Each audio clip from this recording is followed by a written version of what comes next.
জনতার দরবার মাসে অন্তত একদিন আমি সরাসরি জনতার দরবারে বসে আপনাদের অভাব অভিযোগ শুনবো, তাৎক্ষণিক সমাধানের চেষ্টা করব, যেটা প্রত্যেকটি ইউনিয়নে প্রত্যেক মাসে একবার করে হলেও অন্তত পরিচালিত হবে। আরেকটা বিষয় হবে কৈফিয়ত। আমি যে সকল ওয়াদাগুলো দিচ্ছি, অঙ্গীকারগুলো দিচ্ছি, আমার যে ইশতেহার ঘোষণা করছি, সেই প্রত্যেক বছর অন্তে একবার কৈফিয়ত নামক একটি অনুষ্ঠান সেখানে থাকবে, যেখানে রামগঞ্জের সর্বস্তরের মানুষ আমন্ত্রিত হবেন।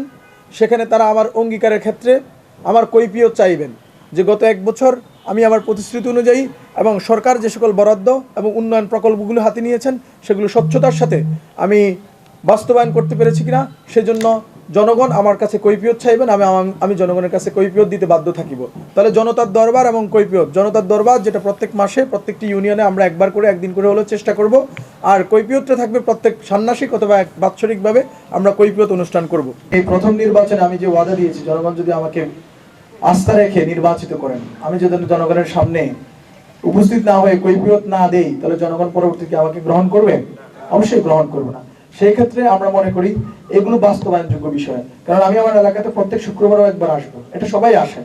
সেই সময় থেকে একটা সময় বের করে জনগণের সামনে উপস্থিত হওয়া, জনগণের সামনে নিজেকে পেশ করা, জনগণের বিষয় আদি শোনা, এটা অবাস্তব কোনো কল্পনা না, এটা খুবই স্বাভাবিক বিষয়, সিম্পল বিষয়।